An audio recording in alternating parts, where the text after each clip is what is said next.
Bom dia. Vamos fazer a apresentação sobre a avaliação do desempenho. Meu nome é Bento Matola, funcionário, portanto, da Autoridade Tributária, Direção-Geral das Alfândegas. Qual é o enquadramento legal da nossa apresentação?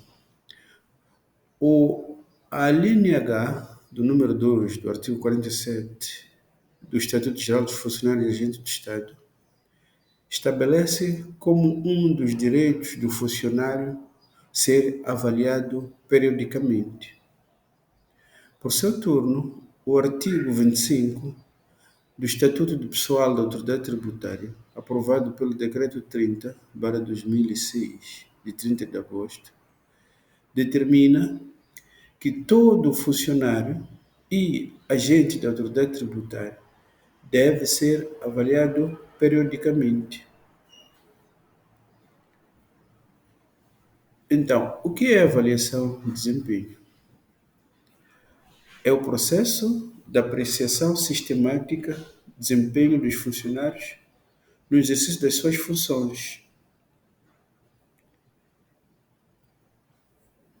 É também uma interação entre o funcionário avaliado e o seu superior hierárquico ao longo do semestre.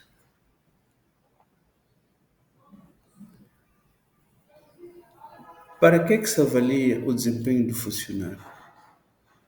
O objetivo é reconhecer o esforço que este funcionário exerce para melhorar ou obter melhores resultados dentro da instituição. O que é que deve ser avaliado? O artigo 25 do Estatuto do Pessoal da Autoridade Tributária estabelece que devem ser avaliados a qualidade e a quantidade, assim como a pertinência do trabalho realizado pelo funcionário ou agente. O cometimento no desempenho das suas funções. O aprumo, correção e correção na atitude do funcionário. A ética profissional, assim como a aptidão e competências profissionais. Qual é a periodicidade da avaliação de desempenho? O primeiro período compreende o intervalo que vai de janeiro, 1 de janeiro, a 30 de julho, e o segundo, de 1 de julho a 31 de dezembro.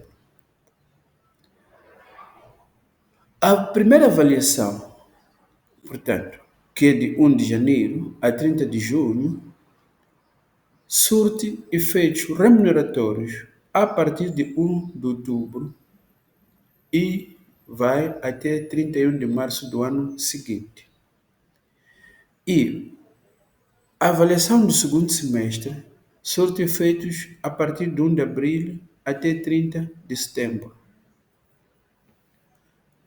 E isso obriga que os relatórios da avaliação de desempenho devem ser presentes à Direção de Recursos Humanos até ao mês seguinte, respeitante ao período em avaliação. Quais são as tarefas do funcionário avaliado? Executar as suas funções dentro dos parâmetros técnicos e profissionais descritos no seu qualificador profissional.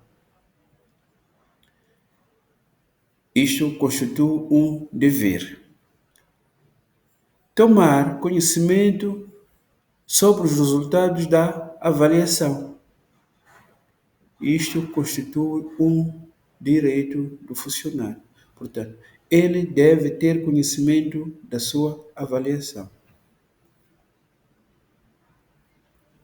As tarefas e responsabilidades do funcionário avaliador.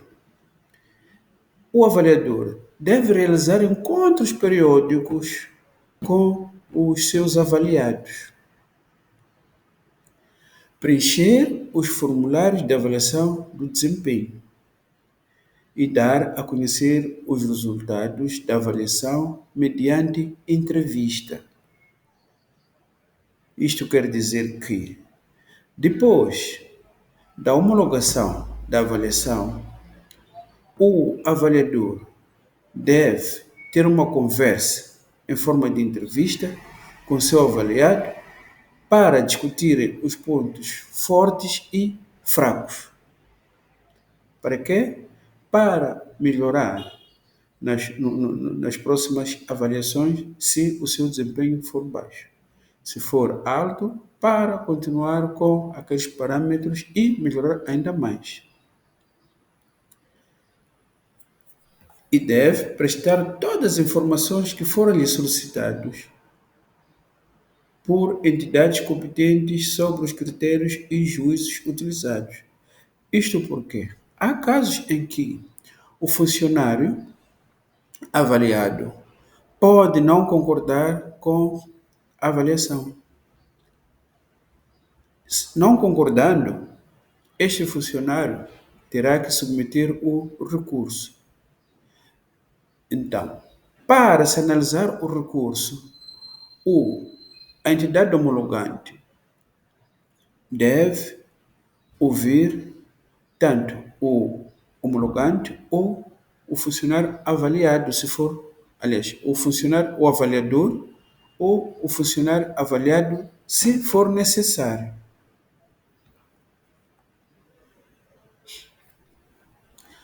As tarefas e responsabilidade do funcionário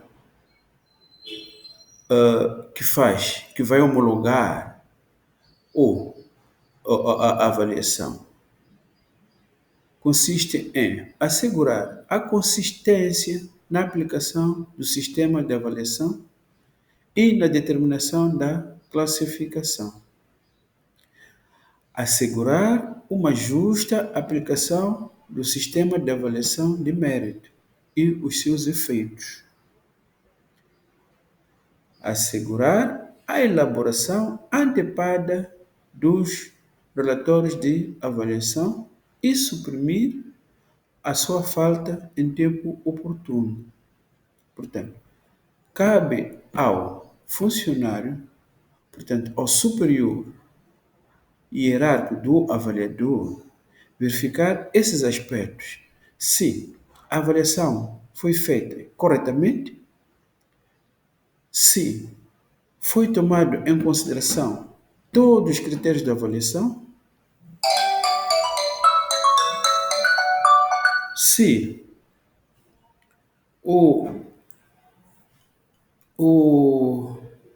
os relatórios, portanto, quando falamos de relatórios, estamos a falar dos formulários de avaliação de desempenho, se foram preenchidos dentro do período estabelecido por lei ou não. Então, esta é a responsabilidade do superior, do avaliador, verificar se há cumprimento desses critérios ou não. Os procedimentos para avaliação. Para a atribuição da classificação, o avaliador deve ter em conta até que ponto os padrões de comportamento, competência, foram demonstrados de acordo com os critérios estabelecidos. Ele tem por obrigação fazer comentários resumidos nos modelos de avaliação.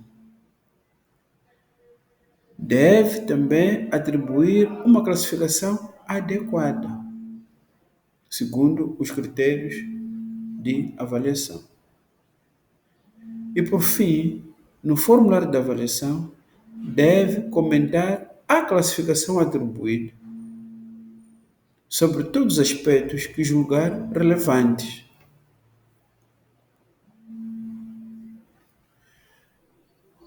Na execução das suas competências, o funcionário que vai homologar a classificação de desempenho deve certificar se de fato houve uma justa aplicação dos critérios de avaliação ou não. Deve identificar se existem elementos que devem ser eliminados ou que criem dúvidas na aplicação discriminatória, portanto, da avaliação de desempenho. Por fim, deve aprovar e homologar a avaliação. Caso não concorde com a avaliação, ele tem por obrigação chamar o avaliador para discutirem até chegar-se a um entendimento. Se não houver entendimento entre o avaliador e o homologante, então deve fundamentar, através de uma informação, junto ao diretor-geral dos serviços comuns, o porquê de não concordar com a avaliação daquele funcionário. Os critérios e parâmetros da avaliação.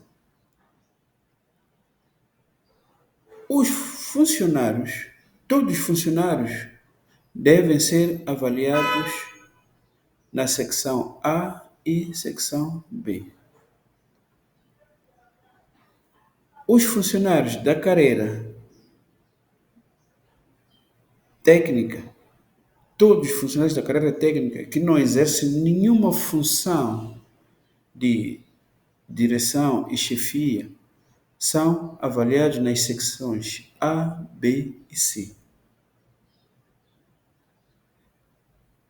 Os que exercem funções de direção e chefia, esses, para além da secção A, B e C, são avaliados também na secção D.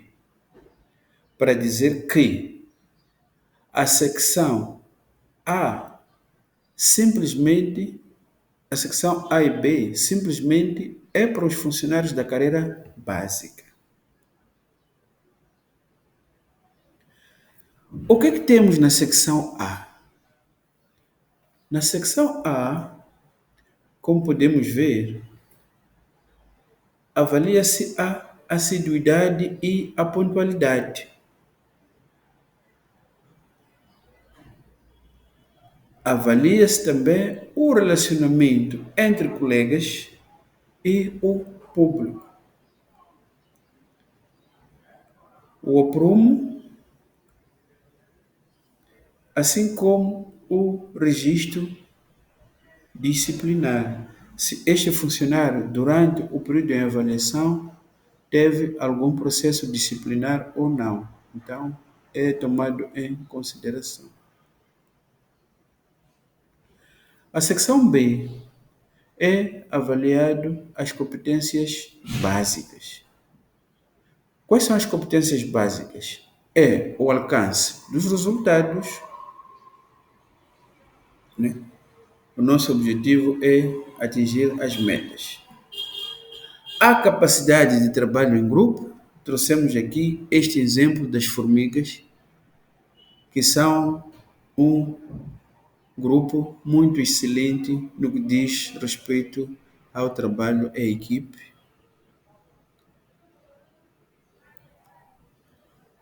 A iniciativa e cometimento institucional. Temos aqui um funcionário que só está preocupado com o horário de saída, não quer saber se tem tarefas por executar ou não. O cuidado e controle dos equipamentos. Trouxemos aqui um exemplo de alguém que coloca uma chávena de chá por cima do material de serviço. A secção C,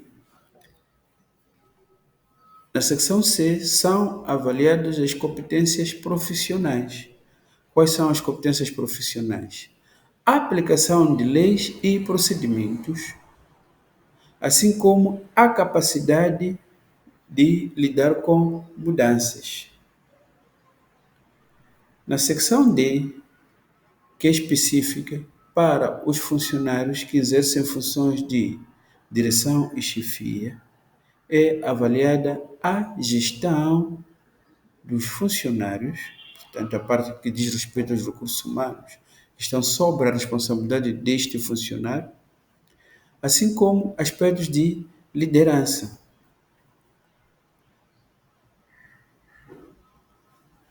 Aqui temos a tabela da classificação de mérito. E esta tabela mostra-nos os intervalos de pontuação a serem atribuídos para uma certa avaliação. Por exemplo, falamos de funcionários da carreira básica, que são avaliados na secção A e B. Quer dizer que a pontuação deste funcionário para ter a classificação de 1 deve estar entre 136 pontos a 150. Se tiver uma classificação entre 100 e 135, a sua classificação vai ser de 2. Se tiver uma classificação entre 91, entre 81 a 99, ele vai ter uma classificação de 3. Depois, temos as duas avaliações que não satisfazem aquilo que é exigido para um funcionário da autoridade tributária como um funcionário público, que é a classificação de 4 e de 5. Então, quando estivermos a fazer uma avaliação, temos que ter em conta esses critérios. Não podemos extrapolar, portanto, estes intervalos. Avaliação do funcionário em situação especial. Existem funcionários que estão na situação de doença ou licença especial ou está em licença de parto. Então, para estes casos, é preciso verificar qual é o tipo de avaliação a atribuir. Para este caso, toma-se se o período em que esteve ausente dos serviços é acima de 3 meses, deve-se tomar em consideração a avaliação anterior. Mas se o período da ausência for inferior a 3 meses, vai-se avaliar o período em que esteve a trabalhar. Para os funcionários transferidos para outro posto, também é necessário ver onde é que esteve mais tempo durante o período de avaliação. Se este funcionário esteve mais que 3 meses no novo posto, então será avaliado no novo posto. Se esteve mais que 3 meses no posto anterior, será avaliado, portanto, no posto anterior. Isto acontece também com o funcionário que exercia as funções de avaliador ou que homologa as avaliações. Em caso de promoção, mudança de carreira, também observa-se este período de tempo. Verificar onde é que esteve mais tempo, se o visto do Tribunal Administrativo confere mais tempo na categoria anterior ou concede-lhe mais tempo na nova categoria. Os funcionários que ingressam na autoridade tributária, esses são atribuídos o mérito 3, portanto 50%, até que sejam avaliados. As reclamações de recursos são submetidas à entidade homologante dentro do prazo de 30 dias e este deve produzir uma informação dentro de 20 dias de forma a dar a resposta.